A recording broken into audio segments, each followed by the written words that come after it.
My topic is all about types of assessment. But before we start talking about those assessments, let us recall the meaning of the word assessment.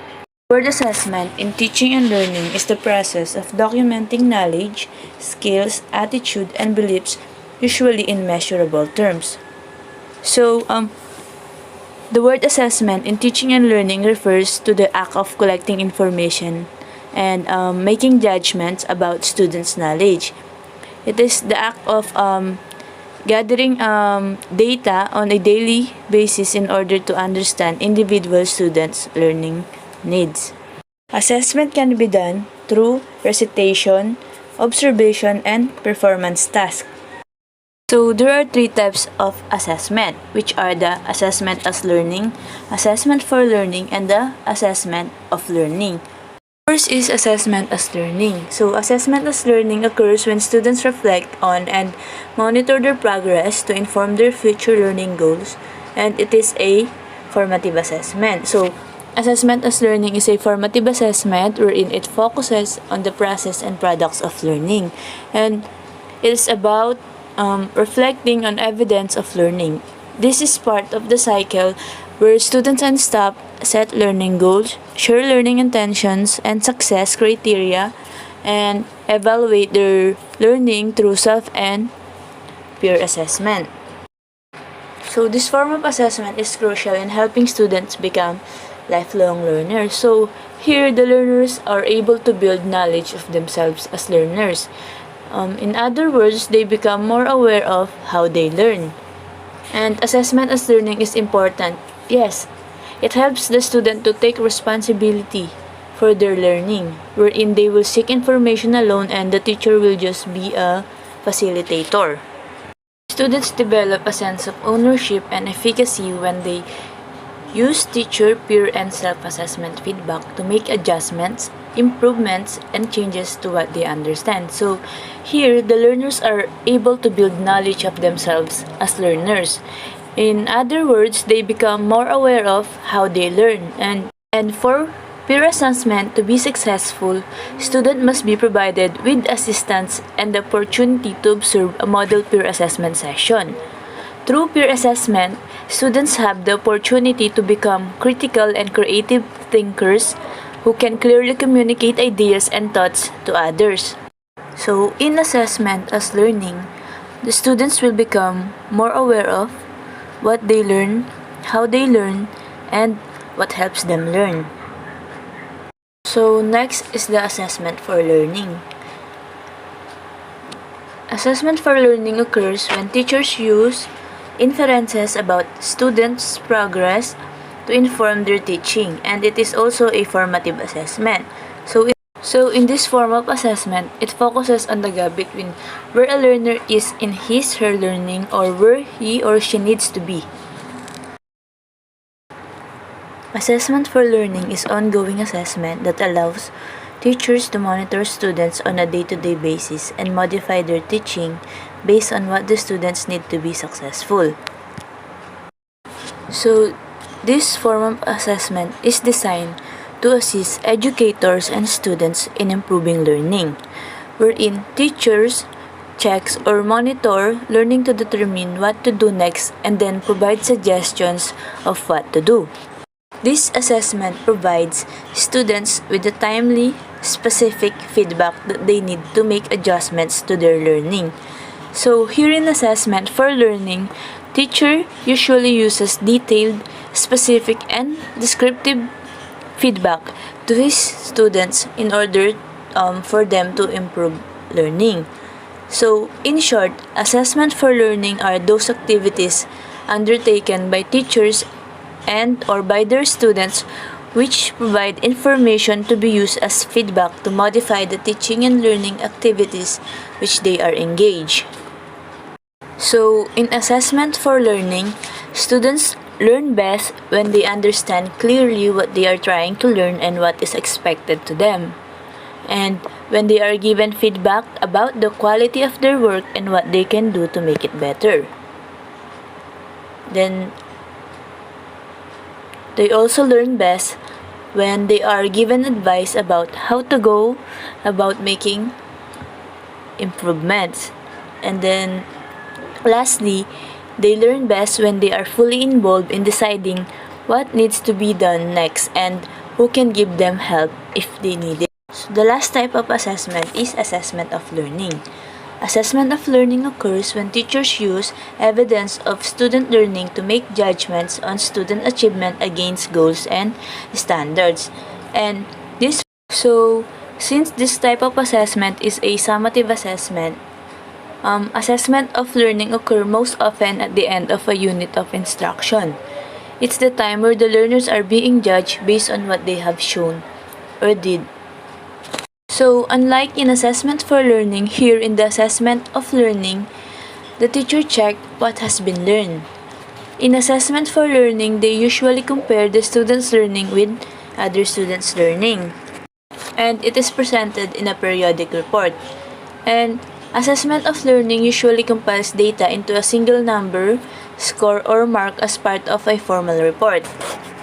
The teacher, students, and their parents know how well each student has completed the learning tasks and activities. So, in this assessment, parents and students are aware on how does the learners completed the tasks or activities that they are given. So that the judgment is very transparent because there are evidences which are the recorded scores and other assessments it provides useful reporting information, and it often has little effect on learning. So, in assessment of learning, it provides students' achievement that can be used as evidence before they are being judged by the teacher. So, another information in assessment of learning.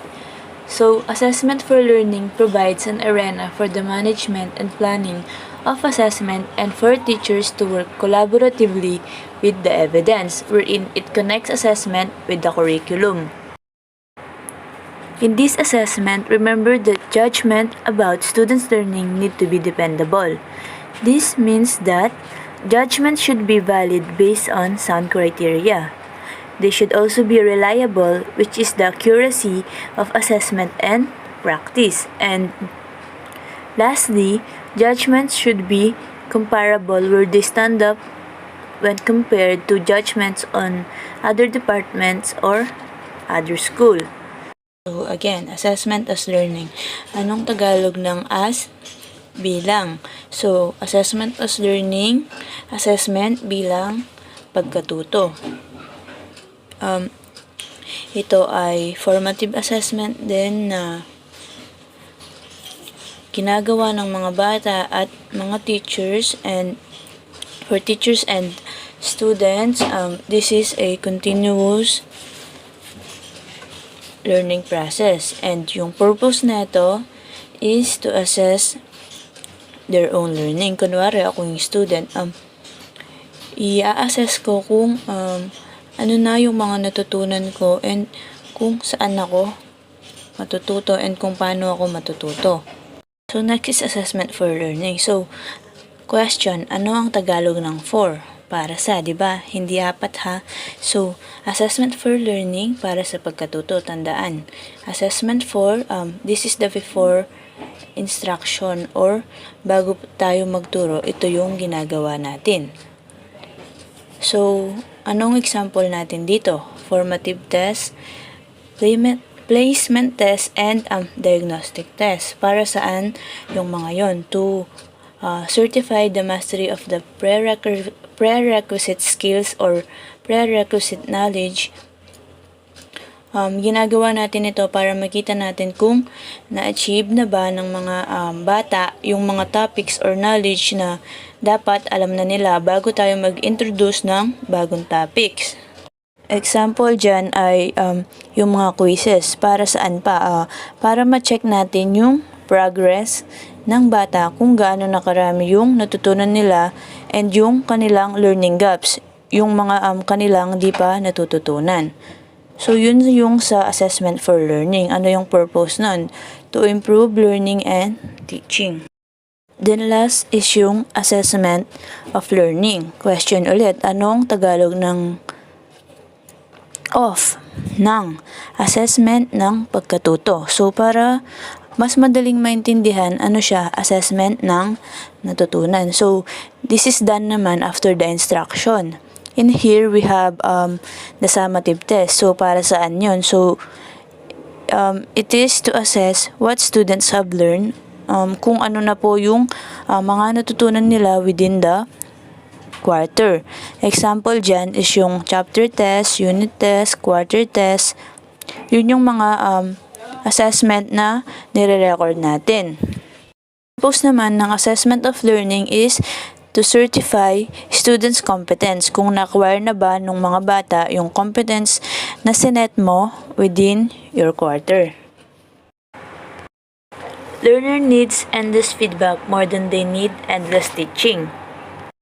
Do you agree with that? It's right, diba? Because when a student is always given feedback to his works, he will strive and exert more efforts to his works so that for the next time that he finishes a task and present it to you, he will meet your standards and praise his works. And because of your endless feedback, he will do everything to keep improving, and he will find ways on can he improve his learning. And dun naman sa endless teaching, of course, when you teach the child and you make them feel na you're always there to teach them, they will not exert effort to learn, and they will not gonna help themselves to improve their learning because you make them feel na you're always there and nandito naman si teacher. So, it is better pa din na you just give feedback to your students and just be a facilitator.